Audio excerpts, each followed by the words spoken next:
Oh mon taillé va quitter. Au nom de Jésus. Parce qu'il y a des amis guérison. Alléluia. La coupe si Congo, la peine sans oli Congo. Pour que vous allez Nzamba, quand tu calmes Nzamba. Vous allez Nzamba. You are the beginning. Vous allez le end. Alléluia. Alléluia. Kolo. D'abord, vous senga mon livre mon santo. Si vous avez mon livre mon santo à manifester les sicos.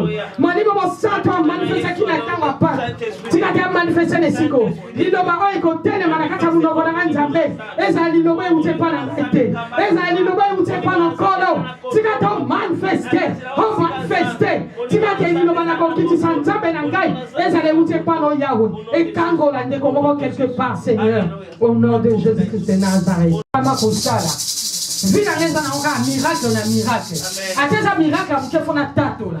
Parce que son Nzamba pesi, il faut que ça Satan sonne. L'homme na butu na benga ki man of God, tout na zaiko seka. Na vidéo na ndenge toza na so ba beginning toza ko apprendre pour na koyeba musala ya oh tozali ko landa Nzamba pesi na kati na biso. Na bani ko seka ndenge papa ataki makamna na kati ya vidéo.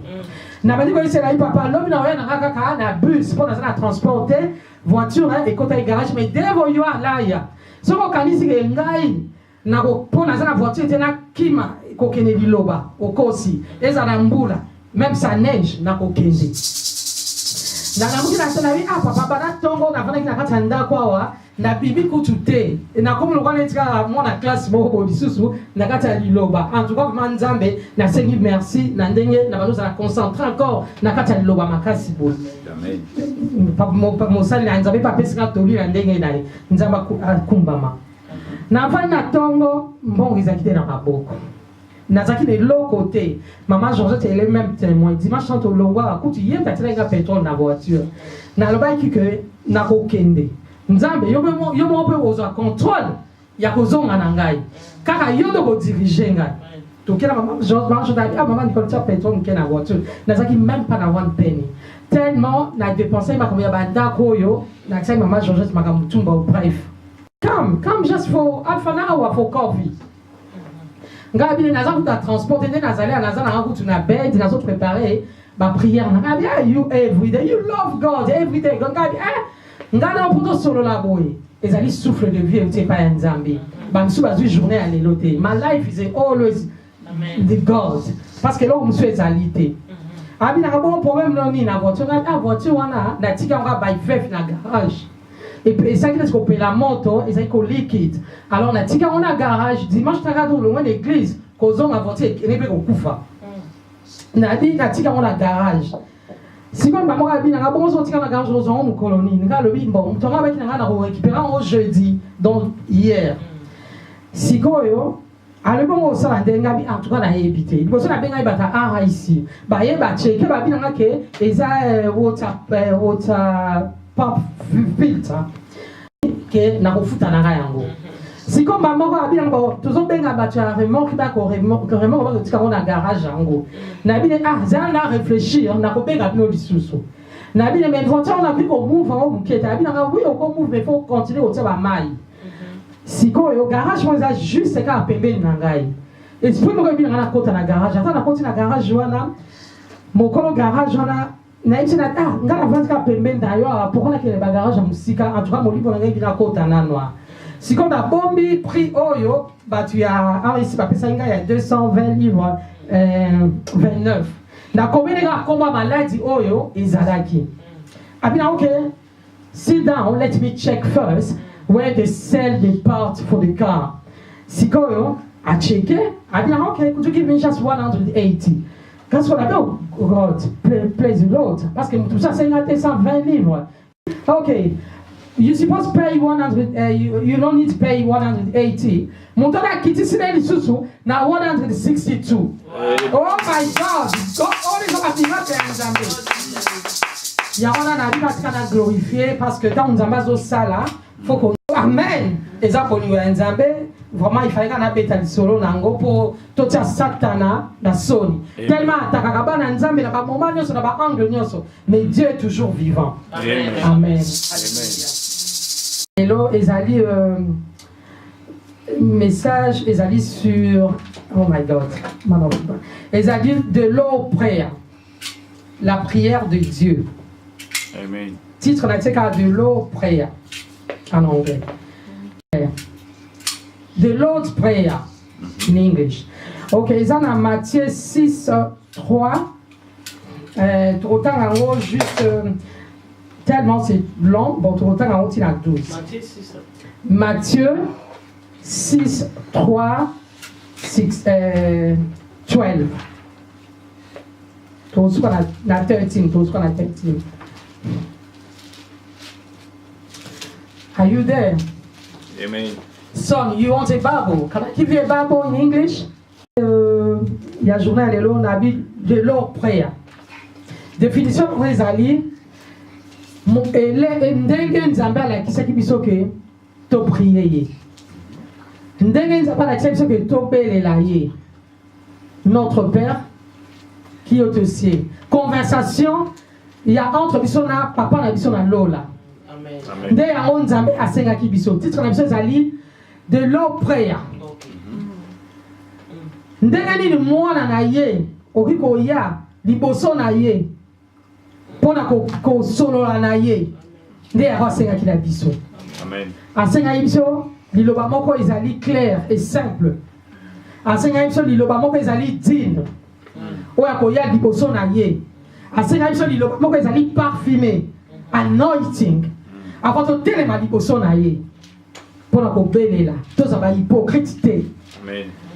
Totelema ndenge bato batelemaka na basinagogue bazobeta mitu na mire non. Amen. alobi tozala hypocrite te. Après, il y a 6 sujets de prière. Prière, il y en a 3 parties. 3, ils ont orienté la Yémoko Nzambe. Autres ont obéi à notre Père qui est aux cieux. Ils ont dit Yémoko. Bon, ils ont dit Kolobake. Na 6, 11 et le 9, donne-nous aujourd'hui notre pain quotidien. Tous autres, c'est toujours naïe. Et puis, ce qu'on est lobique, pardonne-nous nos offenses, comme nous pardonnons aussi à ceux qui nous ont offensés. What is ali siko liloba o ya biso human being. Ezali ko tala valeur na biso bato. Po nzambe na lola za ko limbisa biso. Biso pe photo limbisa ba auto sala bango pembeni. Auto zali ko mona nzambe ko biso tozo mona te. Tanto zo belela zo pardonner biso. Bo siko ndeko nanga o afani pembeni. Ata sanga mabe. So asenga boni. Sifo na limbisa ti. Ya auto sengi na nzambe to bike nzambe. Pardonne-nous nos offenses, comme nous aussi, qu'on pardonne aussi à ceux qui nous ont offensés. On va saluer, ils sont pas photo limbisa. Dès qu'on a ngaï. Et là, comment compter l'équipe pardon. Pardon, ezali qui mounene na kata bomo ina biso tout ça na vie. Forgiveness. Oh, qui est crucifié qui Jésus sur la croix. Mais n'a pas sur la bonne case qui humilié. Immolé, hein? Battu, cicatrisé. Pour Kakanini, pour te bisotos à la fruit. Pour te nini, à arracher clé au Satan qui t'a menacé. Pour te bisotos à la fruit. Mais après, on y a 5 qui.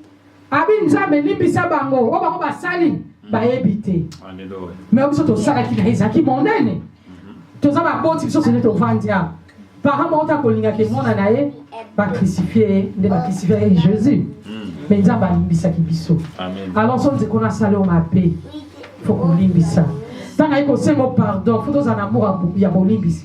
Pour ça qu'on limbisa ses alités, il y a pas que au comment on a nos lolaté. Ceux qui vont limbisa ses alités, au comment on a nos lolaté. Ça ne sert à rien. Tu es un alisanga, tu es un hypocrite, tu es un Bible. Si ma tu vas forgiveness, tu vas pardonner, ça ne sert à rien. Pour te prier, on n'arrive pas à Nzambe, et qu'on m'attend en beauté, et qu'on souka na juste à plafond. Pour te fondre d'abord, ok, non, qu'on bon, ça va dire, tiens, aux anako. Na bâti aux anabango. So, va ça mboka bisika, c'est un bon, c'est pas un Nzambe. Nzambe touch mité manabango. Un jour, Nzambe zaka toujours bolingo. Solution pour mon âme. Pour te faire toujours bon. Amen. Thank you, Father. Tu ici son Nzambe que tu es bas liloba na yo Nzambe. Tu es bas comment se tenir devant yo pour na kobele la kombo no Nzambe. tokomisi kombo no nzambe so toyeba kosambela te nzambe toyebi siko à partir ya lelo nzambe na saint esprit na message apesi biso na butu ya lelo nzambe toyebi kosambela tosengi yo merci na bandi kotika lieu oyo na kati ya maboko no nzambe na bandi kotika bandeko na kati nyonso oyo baza na kati esika na oyo nani bakomi esika te nzambe bana kotushe bango nzambe baoyo nyonso baza kolanda oyo bakolanda biso en live na batelevizio na bavideo nzambe tika te balearn na ndenge ya koprie bayekola na ndenge ya kosambela tozala bapharisien te tozala bahypocrite te tozala bato bazototema na babalabala te kokebela na koma ya nzambe mpo te nzambe amona bango nzambe n'est pas là leur récompense ils vont payer leur sort oyo bazokende na basynagogue kobelela debout na kombo ya nzambe nzambe azali wana te nzambe alobi toya devant edine toya tobeta mabolongo na biso na se tobeya na kombo na ye esika tosangani mibale misato yaza na kati na biso nzambe tika te liloba oyo yo te biso na butu ya lelo nzambe nzambe tika te tika na kati ya mitema na biso toza na molimo tolami nzambe toyeba kolimbisa toyeba kopardone nzambe nde tokozwa lobiko epai na yo nzambe toyeba kolimbisa baninga na biso toyeba kolimbisa baoyo tozali bango na basosiété toyeba kolimbisa bafamille toyeba kolimbisa bandeko na biso toyeba mpe kolimbisa bamibali na biso toyeba mpe kolimbisa bana na biso na basi na biso na kati ya mabota na kombo na Yesu amen. Alléluia. L'amour est clair devant lui. Oh, ils ont porté sur lumière. Amen. Amen. Oh, payer à cause de l'attentive. Parce que maintenant, il y a des soutes. Mais il y a des plaintes. Il y a yo kaka. Azali au minicien. À présence, il y a des partout. À chaque moment. Quand nous allons obéir à la sincérité, lui, il est là devant nous. Amen. Amen. Oh, Kolon. Nous avons besoin de coup. Amen. Amen. Sikoyo, cette prière est un modèle et non un élément de liturgie. Donc les éléments morotés qu'il y a quelque chose, il y a pamba, mais c'est quelque chose de valeur. Imagine-toi vraiment que papa a kelly likolo nassé. Tout se fait par ses mains. Yem da kelly likolo nassé. Biloko tout yem da saliango. Sikoyo yo mwana na ye oza conversation na ye. Et puis aza l'écoute na yo. Et puis lilobango yemo ta perception l'exception akisani. Toki ko tele ma toki ko fuka mapona ko bele la kombo na ye ponte ayo kabiso. Alors bien sûr que ezali prière na perception ezali simple pesa l'amour, pesa la lumière. Amen. Amen. Tika te tokumisa liloba ya nzambe na butu ya lelo. Tokumisa mpe tosanzoli yango au nom de Jésus.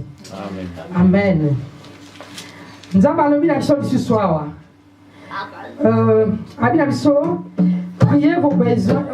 La prière oyo eza na contexte ebele. Cette prière ezali na six sujets de prière. 3 ezali orienté na ye moko nzambe na lo. Le 3 l'autre est orienté à plus sur la human being. Donc on find out oh bezali ezali orienté na biso bato mokili na ba human being. Ezali ne sika o tatole lobi boy. Amen. Amen. Mais la Matthieu 6 c'est lobi na biso pe avant moi kita. Et lobi mais quand tu pries, entre dans ta chambre, ferme ta porte et prie ton Père qui est dans le ciel. Au lieu secret est ton Père qui voit dans le secret et le rendra. Nzambe ali au minicien. Présence les ali partout. Quand on continue la chambre, ce que fait ta droite. Verset 4. En fait que ton monde s'efface en secret. Et ton Père qui voit dans le ciel et le rendra. Amen. Amen. Bible zote ya biso ezo bana biso ke soki okabi eloko so sa leur monde na yo opesi un gift konga te maboko na yo à gauche so opesi na maboko à droite ou opesi na maboko à droite konga te ki maboko na yo à gauche et mona c'est-à-dire soki opesi eloko okabeli mutu konga te ke opesi eloko. Il faut que ça ait un cœur vraiment ouvert. Et ça, on peut essayer qu'on a un cœur hypocrite.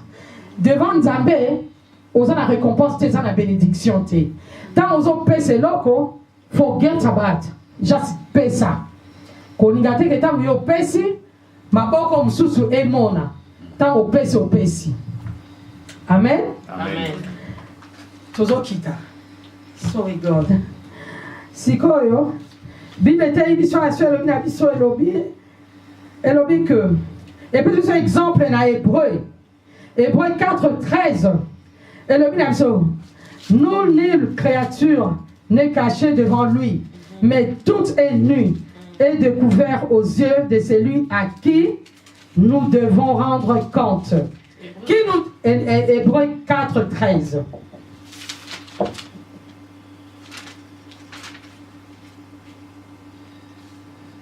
Amen.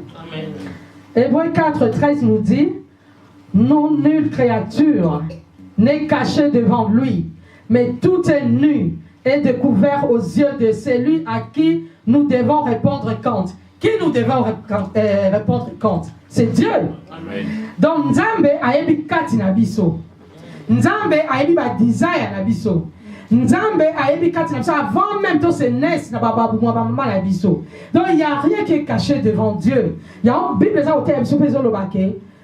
Nzambe otobelelaka.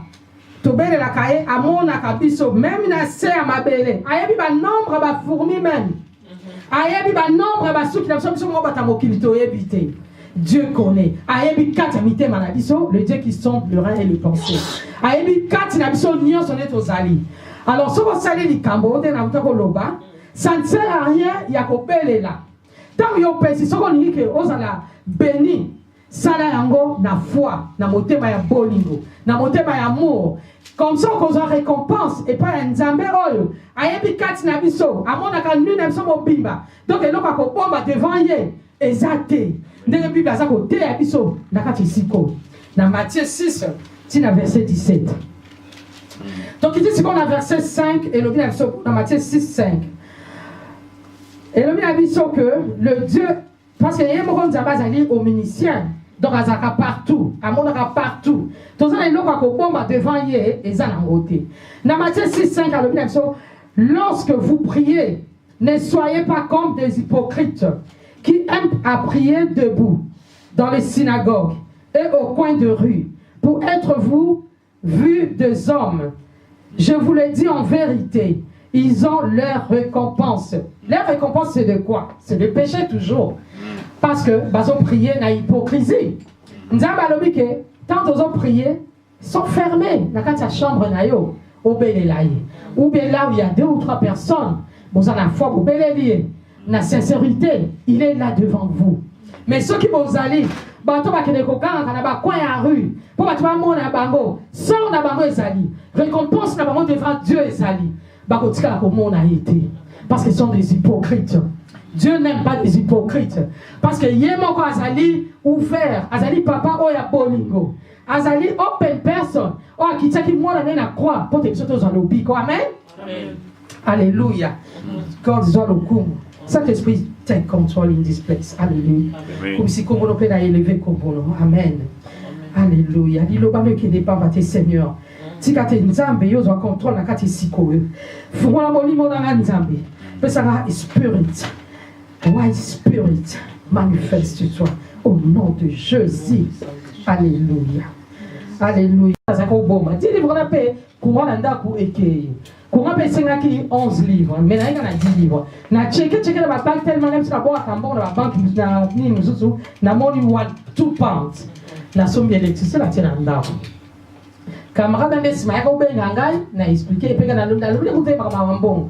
Abina okay, because you don't want coffee, I'm coming in your place and then. I said okay, it's fine. Na boni pa ye. Abina how much is it? Ngalo bina ye na calculer nzaba imbisangai na pesa que siko prix à 180 na calculer kaka na tala I'll be empty hand and the petrol pe na continue au boulot na bien okay is it 220 na pesa siko prix ya mtu because God forgive me mtu pas 220 a pesinga camarade pas un azaka camarade abina don't pay any penny just keep it ngabina are you sure I mean yes of course just keep it. I'm not need any pen from you. You're too good. Hallelujah. Oh, God bless. Now you tell me that morning, God is a good. All the time. All the time. Somebody in the chat. If I got to témoigner.